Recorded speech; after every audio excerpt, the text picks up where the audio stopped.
más brutal de las mentiras dentro de las muchas que nos dan todos los días, el famoso hemos vivido por encima de nuestras posibilidades. ¿Os suena, verdad? Bueno, eso significa que hemos cogido una deuda demasiado grande y ahora para poder pagarla, o sea que apretarse el cinturón de modo brutal todas las personas, todas no, ellos no. Eso es mentira. No hemos vivido por encima de nuestras posibilidades la inmensa mayoría de la población española. El que se compró un yate por presumir, pues a lo mejor sí, pero yo no conozco a nadie aquí presente que tiene un yate. ¿Cómo lo tiene? Vale. La gente lo que ha hecho ha sido comprarse un piso, comprarse un coche, comprarse una tele, esas cosas, y comprar ropa para los niños, y llevarlos al colegio, y los libros. Si eso es endeudarse y vivir por encima de nuestras posibilidades, pues entonces tendrían razón. Como partimos de que eso no es así, pues no tienen razón. Los números lo demuestran. La deuda es absolutamente privada, salvando un tanto por ciento que es del Estado español. A nosotros nos interesan dos deudas sobre todo.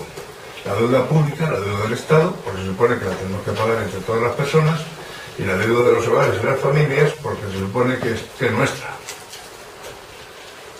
Se supone. Datos para el recordatorio de por qué esto es una falacia absoluta. El Estado español, en el año, voy a partir del punto del inicio de la crisis, en el año 2007 tenía una deuda acumulada entre todas las administraciones de, esos son apuntes que si queréis podéis ir cogiéndolos, aunque luego lo recibiréis en un cuadro bonito. 431.000 millones a finales de 2007. Había tenido un crecimiento entre 2003 y 2007 para llegar a estos 431.000 millones, prácticamente había sido nulo el crecimiento de la deuda, porque subía un poquito, bajaba un poquito, subía un poquito, bajaba un poquito, se movía siempre en ese tipo de cifras de 430.000 millones. De pronto llega el 2008, en el 2008 pasamos a la friolera de 507.000, en el 2009 651.000, sigue progresando la cosa, y con lo que nos habían engañado, que estábamos manejando una cifra equivocada, después ha llegado la cifra real a diciembre de 2011, es que ha pasado de esos 400 y pico mil millones prácticamente constantes durante años a 810.000 a diciembre de 2011. Prácticamente se ha duplicado la deuda. Pero es que lo que es peor es que los avances que tenemos del año 2012 significan que nosotros en este momento ya hemos alcanzado el mes de junio los 900.000 millones y que terminaremos el año con 1 billón. Es decir, habremos pasado del 38% como parámetro del Producto Interior Bruto, 38% de referencia frente al PIB en el año 2007, habremos pasado al 100% del PIB a finales de 2012. Ese es el disparate del crecimiento de la deuda. ¿Qué provoca el crecimiento de la deuda? Evidentemente desconfianza de los mercados, de lo que hablábamos antes, esa desconfianza de los mercados, incremento de los intereses que te piden por la deuda. El resultado es que no es lo que devolvemos de la deuda a base de cogernos de la deuda, porque no tenemos un duro, sino que también los intereses suben y suben muchísimo. Y eso sí que es un capítulo de gastos puro dentro del Estado. Eso significa que cuanto más tenemos que pagar intereses, más tenemos que recortar. Y si a eso le sumamos que tenemos un déficit por otras razones que después explicarán mejor mis compañeros, pues hay que recortar muchísimo más. La causa de los recortes es el brutal incremento de la deuda y de los intereses por la deuda. Si no hubiese sucedido esto, los recortes habrían sido completamente innecesarios. La deuda repartida. ¿Por qué la deuda es privada y no pública? Las familias deben, y esto sí voy a decir datos un poco más actualizados al día de hoy. Al día de hoy significa mayo. Todos estos datos son debidos a un monstruito maravilloso que se llama Carlos Sánchez Mato, que trabaja directamente en la plataforma de banca pública y que ha sido tan amable que nos ha pasado información voluntaria. Las familias deben, a mayo de 2012, 854.000 millones de euros. Las empresas, fundamentalmente las del IBEX 35, deben 1.238.000 millones. Y los bancos deben 1.400.000 millones. Perdón, ¿puedo repetir la cifra? Más de 1 millón de familias, 854.000 millones. Aquí hablamos de millones, como acá. Empresas, 1.238.000 millones. Bancos, 1.400.000 millones. Este dato es falso, es más, pero sin demostrar. ¿Cuántos los bancos? 1.400.000, pero es falso, es bastante más, pero sin demostrar. Hay una técnica de cálculo de la deuda de la banca que lleva esto a 3 billones. O sea, más del doble de lo que ellos representan. Pero digamos que eso es parte de la gran burbuja financiera que sigue funcionando perfectamente. Sin irme. Curiosamente, las familias es el único tipo de deuda que ha bajado en el proceso de los últimos 4 años de crisis. No es que haya bajado mucho, pero ha bajado. La deuda de las familias está soportada en un 77% por las hipotecas, en un 23% por otro tipo de crédito a familias hogares. Es decir, la vivienda desde la hipoteca de tu casa, con 656.000 millones. Después, me imagino que Fernando va a profundizar en la falacia que significa esto. Y yo también me posicionaré un corte, dándoles paso a ellos, porque tenemos que hablar de 3 cuestiones. 3 cuestiones fundamentales. 1.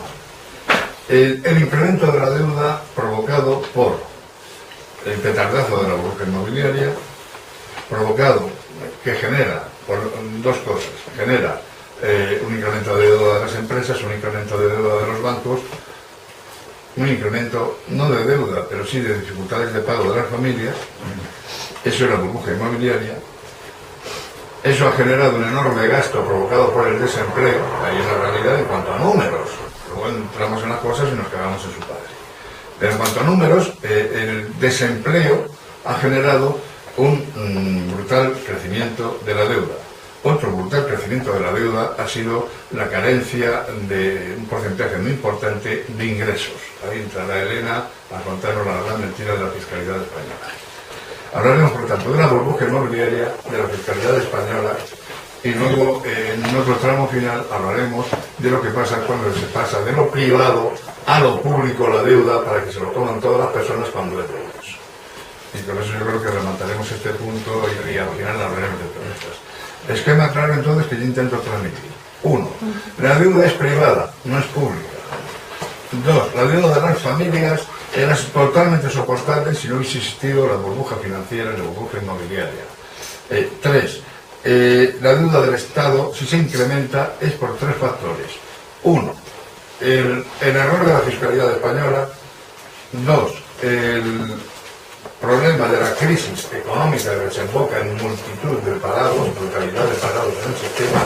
Y 3, el paso de lo privado a lo público. Y eso es lo que yo preferiría que se entrase ahora.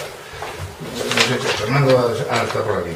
Entonces, yo creo que es el momento de que hablemos de uno de los graves problemas de la economía española, que ha sido la burbuja inmobiliaria. Y yo, pues, ¿qué hablaré? Tengo una voz un poco baja, así que si me dicen que tengo que hablar más alto, me lo dicen. Bueno, yo voy a decirles algunas cosas que son fundamentales y que hay que conocer bien para poder hablar del problema de la deuda. Digo que hay que conocerlas bien porque además son cosas que se ocultan, aunque son evidentes, están delante de nuestros ojos, pero estamos tan acostumbrados a vivir en este sistema que no nos damos cuenta de cómo son realmente. El primer punto esencial que hay que tener en cuenta es ¿qué es el valor de la tierra? Es decir, en las sociedades capitalistas, con algunas pocas pero notables excepciones, el suelo es un bien que está en el mercado y se compra y se vende, como cualquier otro bien. Sin embargo, a poco que nosotros analicemos eso, vemos que la tierra es un bien distinto, es parte de la naturaleza, como el agua, como el aire o como la luz del sol. Pero el agua, bueno, el agua del mar, digo, del océano no se puede vender, o la luz del sol no se puede vender, o el aire no se puede vender, pero la tierra se vende. Entonces, la tierra no es un bien producto del trabajo humano, estaba aquí antes de que el ser humano existiera y va a seguir estando aquí después de que el ser humano desaparezca. Esperemos que sea dentro de mucho.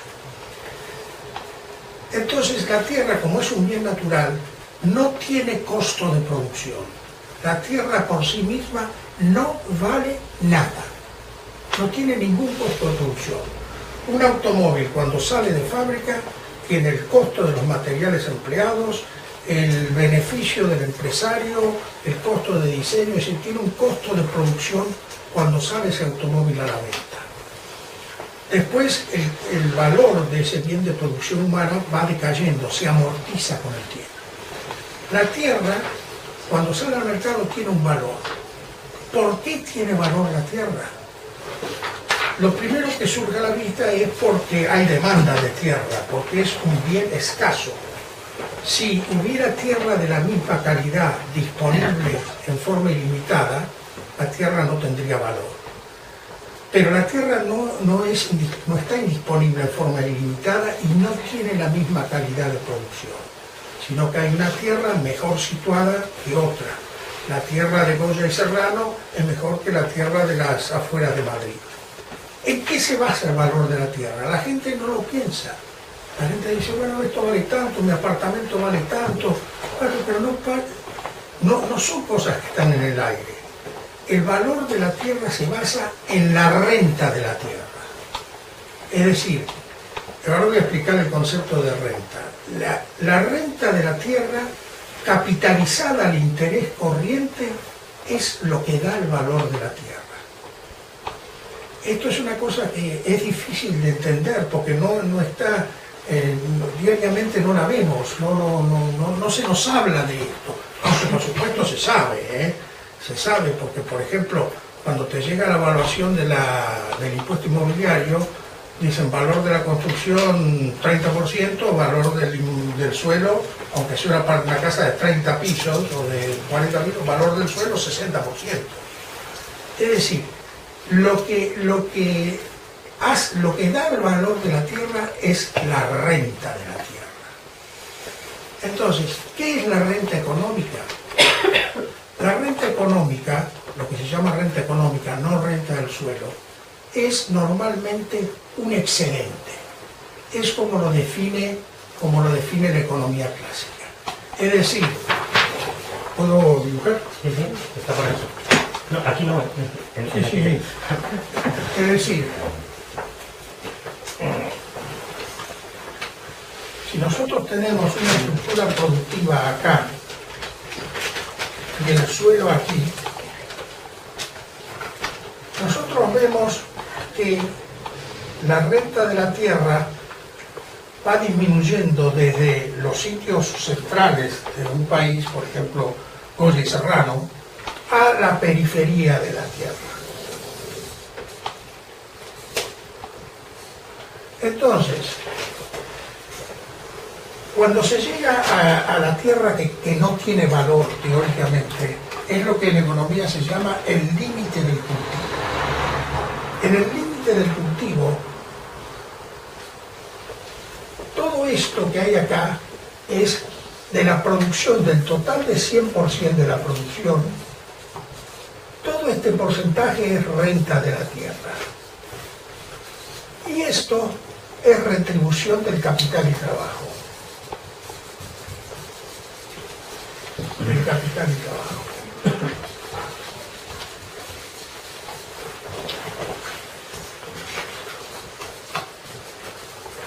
¿Qué pasa? En el límite del cultivo, o sea, la tierra menos valiosa, toda la inversión que se hace en la producción es retribución del capital y trabajo. No hay renta de la tierra, porque la tierra teóricamente no vale nada. En los sitios mejores de ubicación, la mayor parte de la retribución es renta económica. ¿Por qué? Porque son sitios donde digamos, la demanda de suelo es más intensa y la retribución que se obtiene por el uso del suelo es más intensa. En las sociedades capitalistas, y este es un concepto que decía Marx, en realidad no hay un límite del cultivo con precio cero de la tierra, porque al haber propiedad privada de toda la tierra, el propietario siempre va a exigir algo, aunque sea poco, por dejarlo trabajar. No obstante, es mucho menos que lo que exige un propietario aquí, ¿no? Entonces, si nosotros queremos saber el valor de la tierra en un sitio, valor del suelo, tenemos que calcular la renta posible y capitalizarla al interés corriente. Así se calcula el valor de la tierra. Entonces, esto al interés corriente, esto tiene una conclusión que es obvia, y es que como la tierra, el valor de la tierra es la renta capitalizada al interés corriente, cuando baja el interés, aumenta el valor de la tierra. Es decir, cuando baja el interés, aumenta la renta, no aumenta la renta, aumenta el valor de la tierra. Entonces, esto es una cosa esencial dentro del sistema capitalista, o de cualquier sistema, porque la renta de la tierra existe siempre, en un sistema comunista o en un sistema capitalista. El problema no es que la renta de la tierra exista siempre, sino quién se la lleva. Ese es el tema central. ¿Quién se lleva la renta de la tierra? En el sistema capitalista se la llevan los propietarios del suelo, los bancos, los especuladores, etc. Ellos se llevan el grueso de la renta de la tierra. En un sistema comunista, pues teóricamente se la lleva el Estado. Digo teóricamente porque el desconocimiento de los mecanismos de la renta del suelo en los países comunistas condujo a cosas absurdas. Y yo doy un ejemplo siempre que lo da un escritor muy famoso, Fred Harrison, para demostrar que la renta de la tierra alguien siempre se la lleva. Cuando cae el sistema soviético, en la perspectiva Nevsky, en Leningrado, se autorizan pequeños locales para vender productos a todo lo largo de la perspectiva Nevsky, que es la calle principal de Leningrado. Pero resulta que algunos locales, los que estaban en la boca del metro, vendían mucho más que los otros. Es decir, la renta que producían por la ubicación era mucho mayor. El Estado ruso le cobraba lo mismo a ese que a los otros. Pero entonces surgió alguien que dijo, no, aquí hay una renta muy alta, la vamos a cobrar nosotros. ¿Quiénes eran? La mafia. La mafia rusa se cobraba la renta que el Estado no cobraba. Entonces, este concepto de el valor de la tierra y la renta del suelo es esencial para entender lo que ha pasado en España. En España hay una serie de mecanismos con los cuales el acceso al suelo ha estado constantemente limitado. Aquí hay gente que dice que con la ley de Aznar, por ejemplo, se facilitó la especulación inmobiliaria porque se facilitó el acceso a la tierra a todo el mundo. Eso no es cierto, es una mentira. Es una simple mentira y desconocimiento de la realidad. ¿Por qué? Porque realmente en España nunca ha habido liberalización del suelo. Lo que hizo la ley de Aznar fue permitir que los bancos y las grandes empresas compraran la tierra aledaña a las grandes ciudades, pagándolo a valores de tierra rústica, para después lograr que se transformaran en urbanizables. ¿Cómo se hace esto? Pues porque para que una tierra sea urbanizable ahora, como antes, como bajo la ley de Aznar, es necesario que la tierra entre en lo que se llama el Plan General de Ordenación Urbana. Cuando la tierra entra en el Plan General de Ordenación Urbana es cuando la tierra se puede urbanizar. Si la tierra se puede urbanizar, ¿qué es lo que sucede? Que la renta posible aumenta vertiginosamente. Se calcula en España, sí, ¿eh? Sí, se calcula que la renta en España aumenta al incluirse en el Plan General de Ordenación de 15 a 20 veces. O sea que fíjense ustedes el enorme valor que hay para repartir en comisiones ilegales, en corrupción, en ganancias extraordinarias, con ese incremento vertiginoso del valor de la tierra en 20 veces. Entonces, ¿qué pasa? Después, los que habían comprado la tierra rústica, que la meten en el plan de ordenación urbana, hacen ya un incremento fabuloso de sus ganancias. Y la venden a un promotor, que también tiene que ganar y que vuelve a aumentar el precio. Que a su vez llama a un constructor, y el constructor construye, añade el costo de su construcción y vende. En este proceso, el valor del suelo ha saltado 20 veces, teóricamente 20 veces. Porque ¿qué pasa?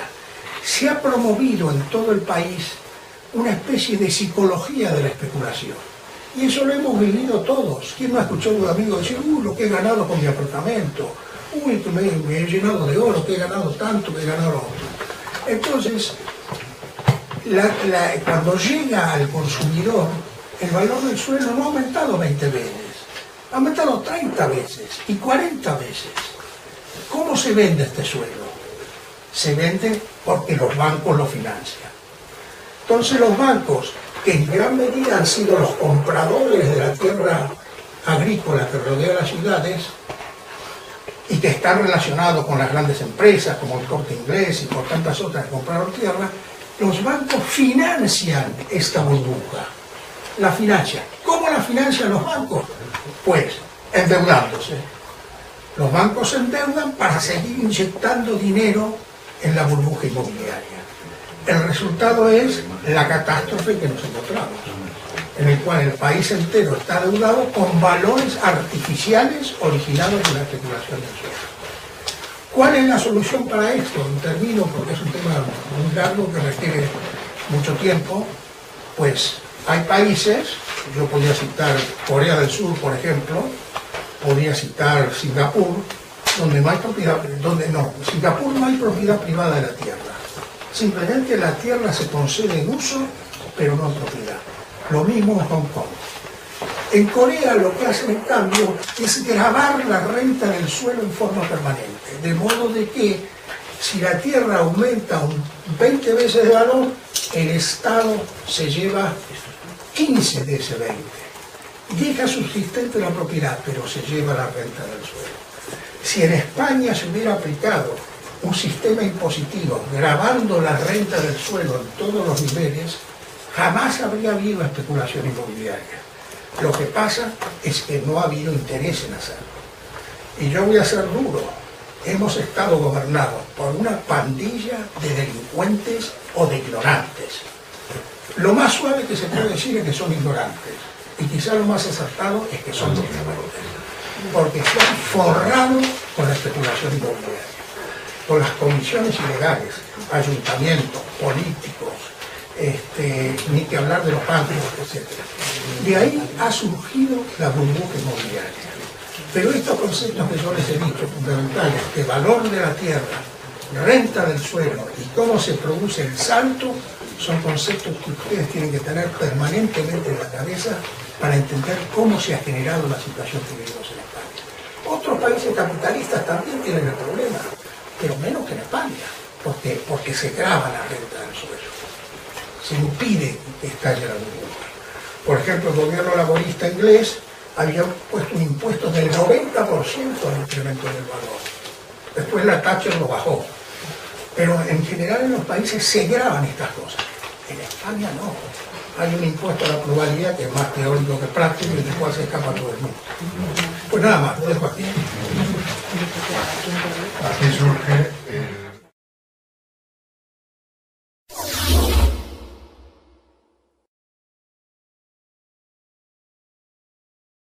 la más brutal de las mentiras dentro de las muchas que nos dan todos los días, el famoso hemos vivido por encima de nuestras posibilidades.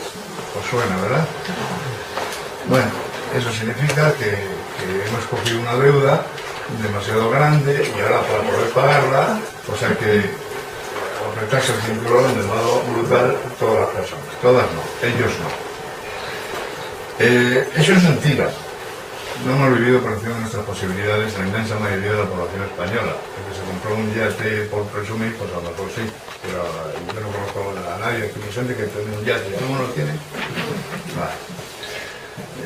La gente lo que ha hecho ha sido comprarse un piso, comprarse un coche, comprarse una tele, esas cosas, y comprar ropa para los niños, y llevarlos al colegio, y los libros. Si eso es endeudarse y vivir por encima de nuestras posibilidades, pues entonces tendrían razón. Como partimos de que eso no es así, pues no tienen razón. Los números lo demuestran. Voy a partir del punto del inicio de la crisis. En el año 2007 tenía una deuda acumulada entre todas las administraciones de, esos son apuntes que si queréis podéis ir cogiéndolos, aunque luego lo recibiréis en un cuadro bonito. 431.000 millones a finales de 2007. Había tenido un crecimiento entre 2003 y 2007 para llegar a estos 431.000 millones prácticamente había sido nulo el crecimiento de la deuda. La deuda es absolutamente privada, salvando un tanto por ciento que es del Estado español. A nosotros nos interesan dos deudas sobre todo. La deuda pública, la deuda del Estado, porque se supone que la tenemos que pagar entre todas las personas, y la deuda de los hogares y las familias, porque se supone que es nuestra. Se supone.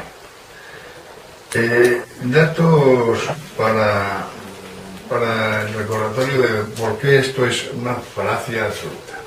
El Estado español en el año deuda, porque subía un poquito, bajaba un poquito, subía un poquito, bajaba un poquito, se movía siempre en ese tipo de cifras de 430.000 millones.